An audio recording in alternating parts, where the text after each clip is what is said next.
Good afternoon from the workshop. I've not been here for over a week and I've not posted a video for about 2 weeks because, well, A, I've been busy, and B, all the stuff I've been doing's not been that exciting, I must admit. But I've done enough bits and pieces now where I reckon it's just about worth a video for you lot to watch. So I'll show you what I've been doing.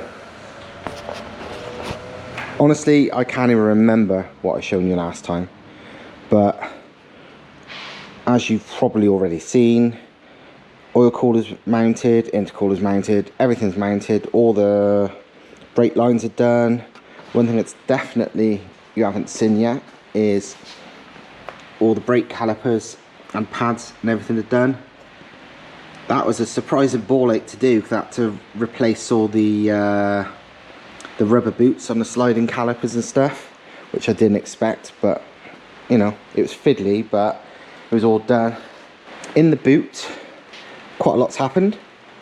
I'm not going to show you because there's nothing to see, but I've drained the tank, because luckily I found there was a drain at the bottom of this tank. There's not on all MX5s, but there was.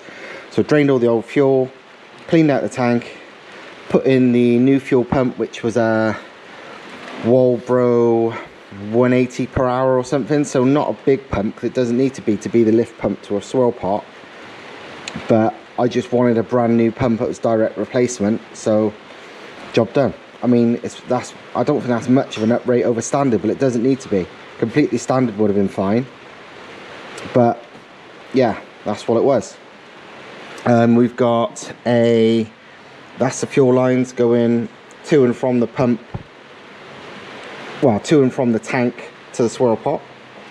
That is a K&N high performance fuel filter. It's originally, well, I was looking for a suitable fuel filter.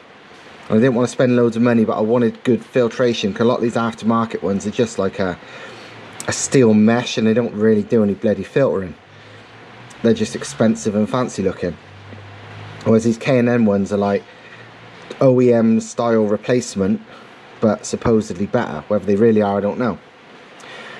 But the key was getting one that I knew flowed plenty, and basically with that I looked up what each one was, and that one was OEM on a lot of American Ford. I think I can't remember the engine size, but they're the big V10 petrols in a lot of the trucks. Ford Triton engines, I think they're called. And it's like, well, if it's good enough for them, it's good enough to fill a swirl pot. And it was, the right fittings and only a few quid. So, and the right colour. So, job done.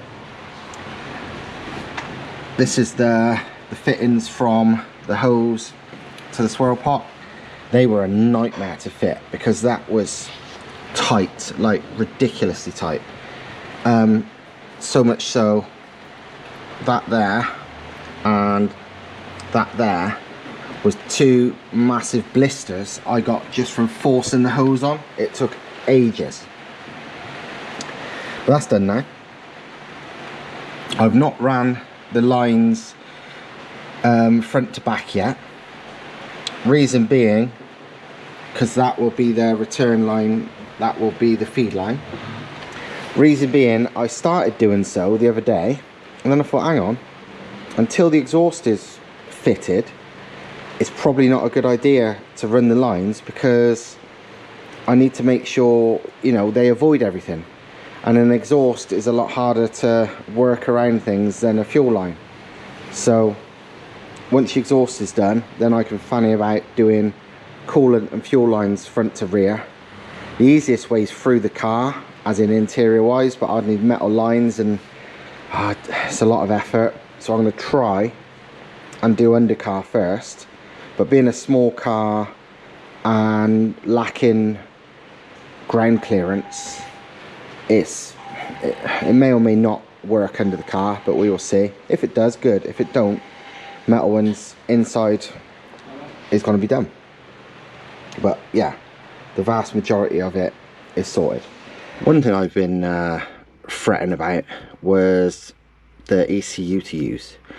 I've had this for a while, intending to use it. It's a Motec M4 Pro, as in the Pro bit means it's got all the motorsport functions enabled, and it's also got the lambda function enabled too, so it can run off a wideband, and it's got all the motorsport functions, which is anti-lag, all sorts, even traction control if I wanted it, but I'm not. But either way, it's, you know, it's badass. But Motec M4 is old, like old. They stopped selling it, and I think it's about 2007, 2009, something like that, over a decade ago. And the software, although I've never used it, looks literally like something I would have used at school. It's DOS based, and it looks basic as hell. But I knew it was a really good ECU. So I was like, oh, I don't know. But my concern was, because although I'm not going to map it all myself, I'm no doubt going to be doing some of the work, and I'm going to no doubt be making changes. So I wanted something fairly user-friendly. And I thought, well, being so old, surely things have progressed so much that newer ones are far more user-friendly. So I was like, oh, I don't really want to spend another 1,500 odd quid on a new ECU, but if it makes my life easier, fuck yeah, I will. So what I did, I spoke to 2 mappers who I'm friendly with, who are top mappers, who are motorsport mappers, who have dealt with and use a lot Motec ECUs. Generally, obviously a lot newer and flashier ones than the M4, because it's a bit outdated now compared to the newer ones, but they've used M4 probably more than the vast majority of the people in this country. And I told them the situation, that I've got it, and it's, you know, I know it's good, but surely it's a bit outdated and not particularly user friendly, and that's what I want. And they both basically said no, it is super easy to use. It's really user friendly. And yeah, while I'm going to need to get hold of some ancient old laptop at a run DOS just to map the bloody thing, they cost about 50 quid these days, secondhand, they're so old. But yeah, they said that it's super user friendly, it does everything brilliantly, it's a brilliant ECU to map. So it's like, job done. So I'm very happy that I can use it, and I will use it, because I mean, it's a proper motorsport ECU. It's a Motec, it's not some fucking crappy aftermarket thing. The impression I got from them was it doesn't look super flashy, because it was intended as a motorsport ECU. It had no need to impress people in what it looks like. It was meant to impress with how it operated, and it does, and it still does to this day. So while it might look like, you know, the ugliest mapping software you've ever seen, it actually works fucking brilliant. So I'm really happy I don't have to change it and spend another grand on something I still know nothing about. And when it comes down to it, Motec is, you know, one of, if not the top brand in aftermarket engine management on the planet. So old or not, this is cool. And I kind of like the fact it's a bit retro and different anyway. So yeah, did I show the dash before? Well, it's in, that's the digital fuel display as well, so that's all sorted. So yeah, we're getting there massively. Don't think I mentioned this before, but a while ago, doing some grinding, I think to fit the cage, I accidentally melted the fabric that was there, made an ugly ass hole in it, and I was trying to think how to make it look less shit. So I was gonna just cut a patch of material similar to this and glue it on, so it's like, it's ugly but it's not too bad. But then I was messing with it the other day and realized if I just cut out the whole thing and then re-glue it down to here, it actually looks pretty smart. It's just more bare carbon, which looks better than standard. So a little job, and that's sorted, and I'm very happy with that. So that's job done. But apart from that, I'm almost out of jobs I can do on this until the exhaust is done. We're waiting on the pipes to turn up to make the link pipe. They're on their way. I need to make a new clutch line from the master cylinder to the slave cylinder. That's easy enough. I've got some line. The fitting for the Volvo slave cylinder is different to that fitting, so I need to make an adapter, but whatever. But once the link pipe's made, I can start making the exhaust. Once the exhaust is made, I can run the coolant and fuel lines. And once the exhaust is made, and once the link pipe's made, I can put the turbo in place, the wastegate in place, boost pipes in place, everything in place. Inlet manifold will still need modifying, of course, but again, not a big deal. Another job. And one thing that should help me is I bought, finally, after everyone telling me to for years, a cheap TIG welder. So I'm going to learn, hopefully, with Thomas's guidance and then a lot of practice, to TIG weld. I mostly want to do it, in all honesty, so I can learn to do aluminium, just so I can do the little bits of aluminium shit I just can't do with a MIG. It's great that I'll be able to make nicer stuff with like stainless and stuff, a prettier exhaust. It won't be MIG welded, but it's really aluminium I want to learn. But you need to kind of learn stainless or just steel before aluminium. So, but either way, that's going to be good. So I'm waiting for a couple of things to turn up for that, the foot pedal and a few other bits and pieces. So I can't do anything with it today, but at least once I've got it, I can just practice on shit. And also, to be honest, it gives me a load of content for you lot as well, because you can see me trying to fucking learn to weld. And it might help you lot. But yeah, apart from that, that's about it for this car. I must admit, I've not fucking touched a Corolla at all. Mostly because there's been so much coming in and out of here, it's not really been appropriate to have the Corolla because it would be in the way. But I did buy something for the Corolla the other day.